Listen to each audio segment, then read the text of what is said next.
All right, guys. Good. Go ahead. Can you, Matt, can you tell us just exactly how the crossing route's supposed to work and what went wrong there? Yeah, it's. I think Trav kind of talked a little bit about it. It's just one of those unfortunate situations where you have one guy going a little bit higher than the other guy, and when you're running some of these crossing routes and mesh routes, sometimes when you have a guy pressing you, or as you're trying to work your release, that can happen. It probably happens more than you think. So it's one of those deals. It's unfortunate that how it happened with our own guy. Kelsey feels terrible and felt terrible, but we also, Xavier of all people understands that things happen, and that happened in that game. And what we got to do is be able to move on from that and adapt to it, adjust to that whole situation. So these guys have been great. It took us probably a series or two, to be honest with you and realistic, in the game to get through that, of how it happened and when it happened. But that's a part of life. It's all about adapting. So I feel like the guys did adapt and adjust better. And so that's what happened on that route. Did the adapting just come more from personnel you guys were using, or did you guys have to switch up the game plan at that Probably a little bit of both, adapting wise. There's some of that initial, Xavier has been a big part of this with the stuff, right? Training camp and practice, et cetera. So now you are, when you practice, you have so many reps and you're getting reps with those guys, and now you got to adjust. And no one's feeling sorry for us. We're certainly not either. And you got to be the next guy up and be able to adjust in that moment and stick to the details that we talked to all week. And again, I think probably for a series, maybe a series and a half, that didn't happen with all of us, and that's what we got to get better with. Eventually they got better, and I'm proud of the guys for rallying in that moment. I thought they did a much better job. I know you take the big first downs and so on, but I imagine you don't want Pat leading and rushing. Right. How do you establish a better run game? Well, the simple, obvious answer is being able to be better when we run it, whether it's the scheme or the execution. You tie it together.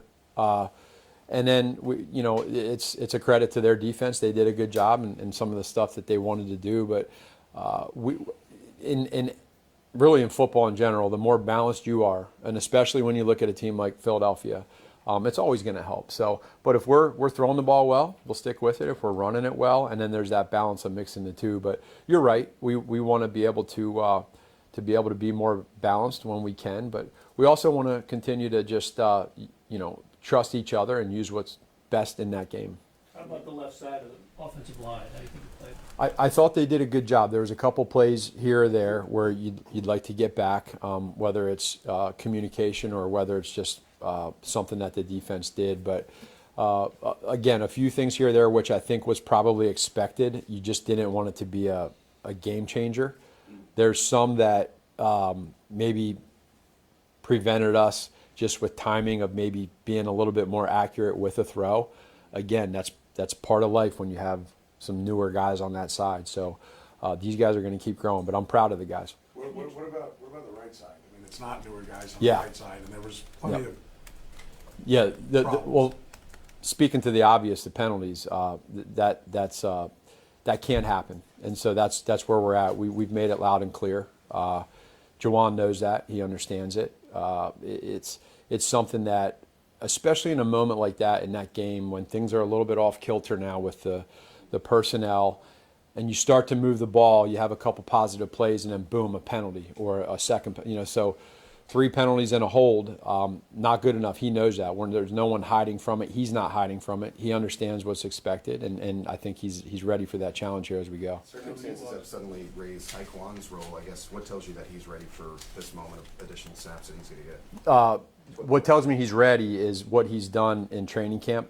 The whole entire time he's been ready. So there's, for the guys that we have in that room right now, I said it in training camp. The depth that we have from top to bottom is one of the best I've ever been around from top to bottom, 1 through 6, with all the guys when they're there.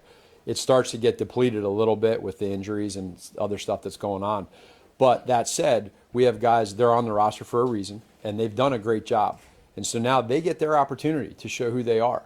And I think the biggest thing is the trust. We got to keep working that trust. And then when you get an opportunity, you make a play. Taekwan did that on that one corner route. He made a great play with the ball in the air. So we're going to keep that going. We'll go Sam and then Nate. Going back to the Jawan penalties, specifically the false starts. When you watch other games, that's a pretty frequent Yeah. playing and it's inconsistent from call to call. Is that a conversation you guys are having with referees throughout the game? Are you sort of getting a feel for what you can get away with during the game? Well, the inconsistency part with the referees is probably subjective with how they do that. But what matters is whoever that ref is that game, whatever they're calling, we got to adjust to them. That's our job as coaches to let the players know. And then as a player, it's your job to not do it. If they call it one time, second time can't happen.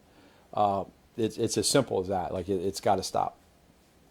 Matt, we know Patrick sort of showed a little bit more physicality because he was trying to get guys energized and get the offense going. How much of that do you appreciate in the moment, but also looking back, how much are you trying to get them to sort of find that balance and maybe lower that sort of It's a great question because it's who he is. His natural leadership is at the top. Who he is, he's a fiery competitor. And again, in that moment, I'm talking about the game last week.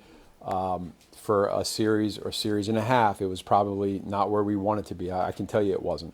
And so, as coaches, as players, you should just internally always have that drive and that passion to whatever happens, you move forward. And so. I love what he did. That's who he is. He made plays, and I thought in that game, when you look back at how he played in some moments, it was pretty special in that time. So the guys saw that, the players saw it, we as coaches saw it. So now you guys do it too. And if we do that, it can get really good. But we got to do it earlier. It can't be waiting 3 series after. We're gonna go last to Seren and Nick. Matt, late right before you got the last field goal, Travis was on a crossing route. Yeah. And he appeared to be jogging, and the cameras. I mean, Pat, seemed to say, "Come on." Like, what was going on in that play? Is there a design? Is he trying to sit down in the zone, or because it seemed like Pat felt like he should have been? There's a little feel to that shallow crosses get unique. Some you have where you read it, where if it's zone, you'll sit, and if it's man, you'll continue on the run. That's day 101 in any offense. Then you'll have some shallows where you don't have a read, and there might be a little bit of a throttle. And so there's a feel to it. And so depending on the coverage and what they do is going to dictate what you do. So just a little bit off on that one. It's one of those ones that at times can be gray.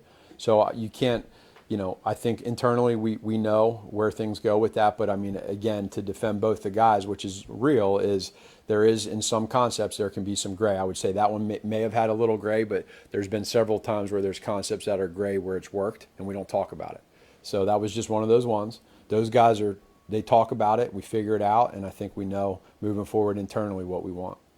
Matt, from an execution, discipline, and mentality perspective, Yeah. what do you need to see from this offense on Sunday, given that Fangio is on the other side? All of that from the very first play. And so the energy, the execution is very, very simple. The energy is organic. It can't be fake energy, and it's not going to need to be in this game. Coach Fangio, we all have a ton of respect for what he does. He does what he does, and he's going to have some curveballs and change-ups that he throws at you. But in the end, it's about playing football fast, and whoever does that better. And I think a fast start, playing fast, being able to be aggressive, mixing all that together, you'll have good results. And so we're really looking forward to the challenge. Thanks, Coach. Thank you.